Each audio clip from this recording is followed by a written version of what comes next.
Hello dear students, welcome you all. Today's our topic is weighing balance. Weighing balance की बहुत ज़्यादा need होती है जो मेडिकल लैब होती है, जो आपकी डीएमएलटी लेबोरेटरी है या बीएससी लैब होती है, तो वहां पे आपको वेइंग बैलेंस की बहुत ज्यादा जरूरत पड़ती है. तो वेइंग बैलेंस का जो डेफिनेशन है, it is used for the weighing of substance.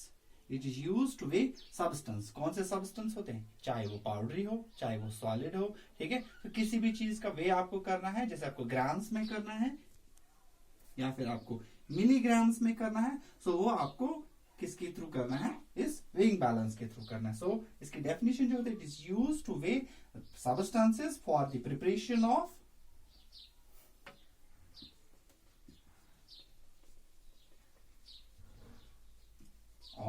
Reagents.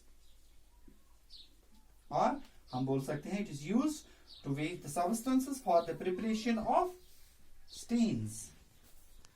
कुछ भी बोल सकते हो, चाहे आपको स्टेन बनानी है चाहे आपको रिएजेंट बनाना है, ठीक है. इन माइक्रोबायोलॉजी अगर आप देखोगे तो वहां पे आपको मीडिया बनाना होता है. तो मीडिया बनाने के लिए आपके पास जो मीडिया होता है, मीडिया कंटेंट होता है, वो आपके पास पाउडर फॉर्म में होता है, ठीक है. या आपको स्टेन बनानी है, लाइक कोई भी स्टेन है, जिप्सा स्टेन है, लिशमेन स्टेन है, सो वो भी आपको पाउडर फॉर्म में मिलता है. तो उसको आपको वेट करना पड़ता है इन ग्राम्स और इन मिलीग्राम्स.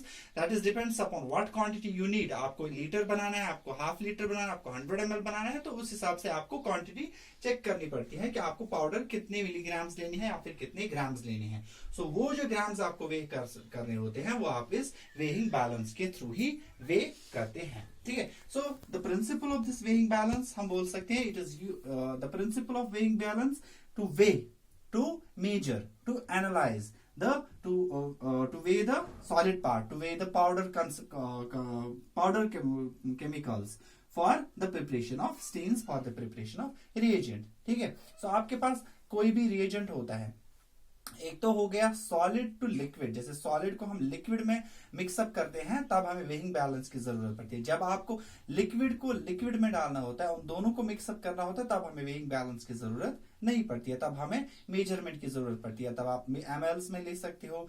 जैसे कि आपको डाइल्यूशन करनी होती है, तो वहां पे हमें वेइंग बैलेंस की जरूरत ही नहीं पड़ती है. So weighing balance is only use for the preparation of reagents, जिसमें हमें सॉलिड पार्ट की जरूरत पड़ती है, जो पाउडर फॉर्म में होता है या फिर जो क्रिस्टल फॉर्म में अवेलेबल होता है, ठीक है. So weighing balance are of different types, ठीक है. जो नंबर फर्स्ट टाइप जो वेइंग बैलेंस का होता है, दैट इज एनालिटिकल बैलेंस.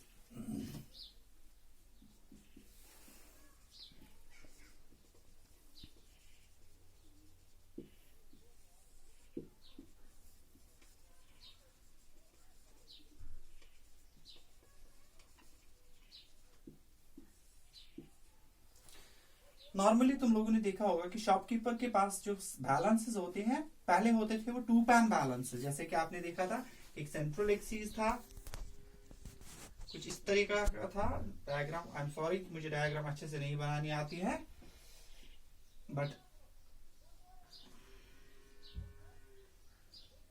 तो इसी तरह का कुछ था कि ये होता था डबल पैन बैलेंस, जिसमें हम एक साइड से वेट डालते थे और दूसरे साइड से हम वो मटेरियल डालते थे जिसको हमें वेट करना पड़ता था. फिर आपने देखा था कि कुछ जो शॉपकीपर्स होते हैं, उनके पास एक सिंगल पैन का बैलेंस होता है, ठीक है. जो सिंगल पैन बैलेंस होते हैं, तो इसका डायग्राम कुछ ऐसे था.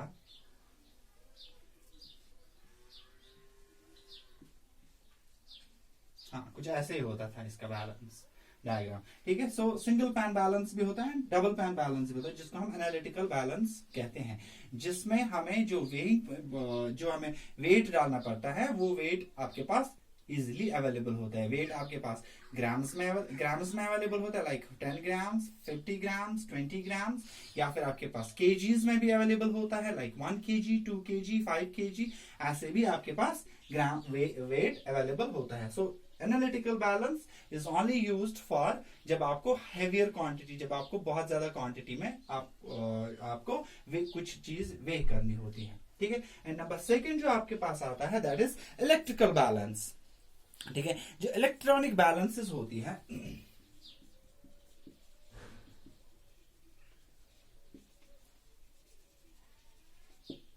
इलेक्ट्रॉनिक बैलेंस, ये आपको पहले ही पता चल जाता है कि electronic balance are those balances which are connected with electricity. So यहाँ पे आपको एक सॉलिड वेट की जरूरत नहीं पड़ती है। यहाँ पे आप एक साइड से डालते थे वेट और दूसरे साइड से उसको वे करते थे, या फिर आपके पास वो सिंगल पैन वाला बैलेंस आता था जो कनेक्टेड होता था, जिसमें दूसरे साइड से एक कप होता था, एक होल्डर होता था जिसमें आप जो आपको वे करना होता है, और यहाँ पे आप वेट डालते थे। आपका सिंगल पेन वाला था या आपका डबल पेन वाला था, ठीक है। पेन मीन्स जिसमें हम कुछ चीज डाल देते हैं। And electronic balance are those balances जिसको हम इलेक्ट्रिसिटी के साथ कनेक्ट करते हैं, और यहाँ पे इलेक्ट्रिक फील्ड क्रिएट होता है, जैसे कि मैग्नेटिक फील्ड जैसे होता है कि यहाँ पे एक मैग्नेट्स होते हैं, उसमें सेट करके हम जिस चीज को वे करना होता है वो वे करते हैं। Number third, it is mostly common used in laboratories in research purposes, that is direct read out top loading balance.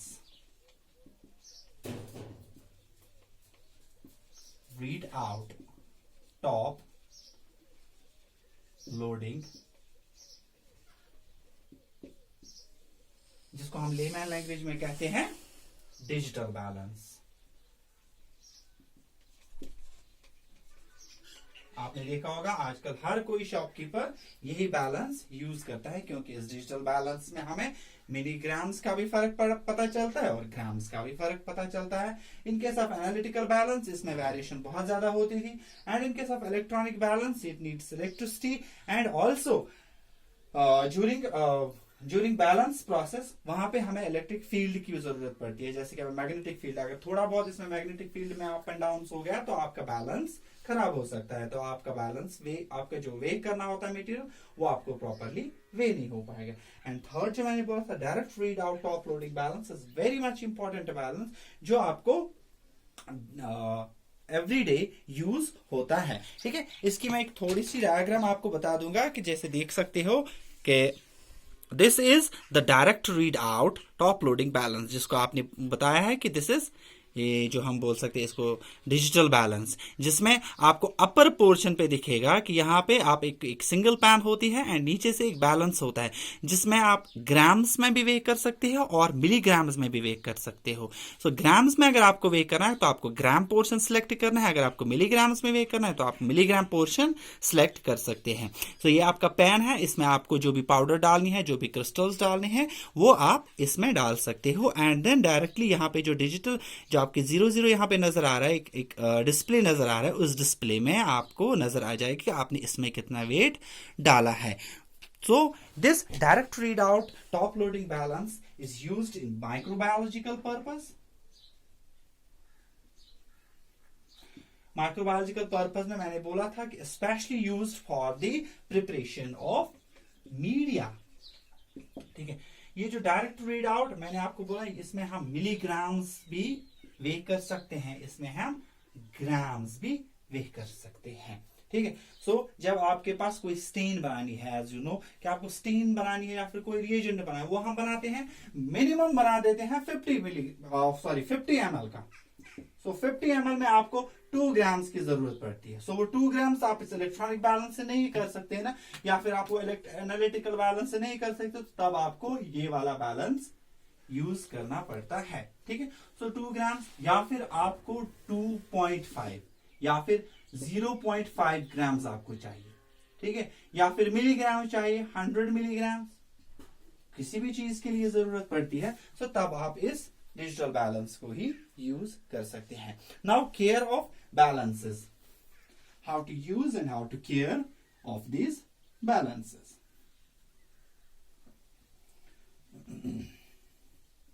Balances का बहुत ज्यादा इंपॉर्टेंट रोल है लेबोरेटरी में।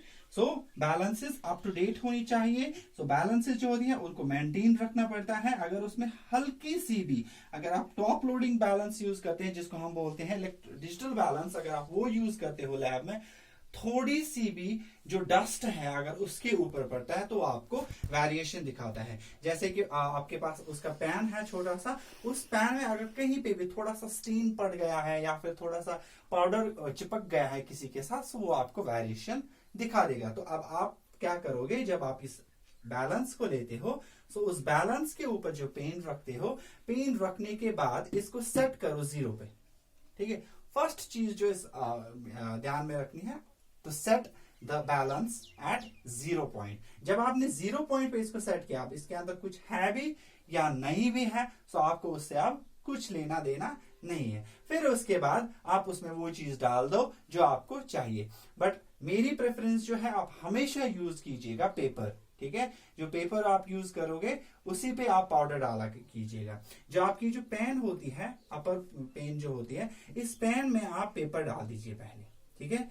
क्योंकि हम पेपर क्यों डालते हैं, उससे बहुत ज्यादा हमें फायदे हैं, उसके बहुत ज्यादा हमें फायदे कैसे हैं कि ये जो पेन है, एक तो ये आपका गंदा नहीं हो जाएगा, क्योंकि कुछ पाउडर्स ऐसे होते हैं जो एक बार चिपक जाते हैं किसी के साथ, वो फिर वॉश आउट इजिली नहीं होते हैं। एंड सेकेंड चीज, जो आपका जो पेन होता है, उस पेन का वेट ज्यादा नहीं बढ़ जाएगा। एंड थर्ड चीज, आपके इस पेन में रस्ट भी नहीं पड़ना चाहिए, जो कि रस्ट पड़ता है आपके उस पाउडर सोल्यूशन से। सो आप क्या करोगे, इस पैन के ऊपर एक पेपर डाल दोगे, and after putting the paper then you will set it at 0। जब आपने इसको 0 पे सेट किया है, सो ये आपको प्रैक्टिकल पोर्शन है एक्चुअली, वो आप प्रैक्टिकल में देखोगे कैसे इसको 0 पे सेट करना है। तो 0 पे सेट करने के बाद अब आपको जो क्वांटिटी चाहिए पाउडर की, ठीक है, जैसे आपको कोई रिएजेंट बनाना है, कोई स्टेन बनानी है, मीडिया बनाना है, कुछ भी बनाना है, सो उसका जो रिएजेंट है,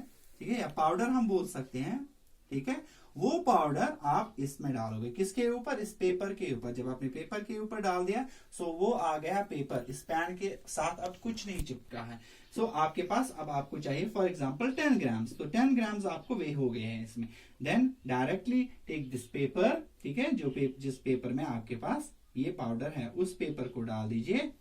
एंड जितनी क्वांटिटी में आपको चाहे वो 10 ml में डालना है, 100 ml में डालना है, that is up to you, क्या रिक्वायरमेंट है वहां से। सो उसमें ये जो पाउडर है वो डाल दीजिए, ठीक है, पेपर को, and then discard the paper. आपका पैन भी साफ रहता है, आपको पाउडर भी इजीली मिलता है। उस वहां से क्या होता है कि अगर आपका पैन गंदा हो गया तो फिर आपको पैन को साफ करना पड़ता है। सो सेकंड जो यूज होता है, सेकंड जो केयर होता है, ऑलवेज यूज ड्राई पैन, ठीक है। अगर आपके पास पेन वेट है, ठीक है, सो आप जो पेपर इसमें डालोगे, वो पेपर इस वेट पेन के साथ चिपक जाएगा।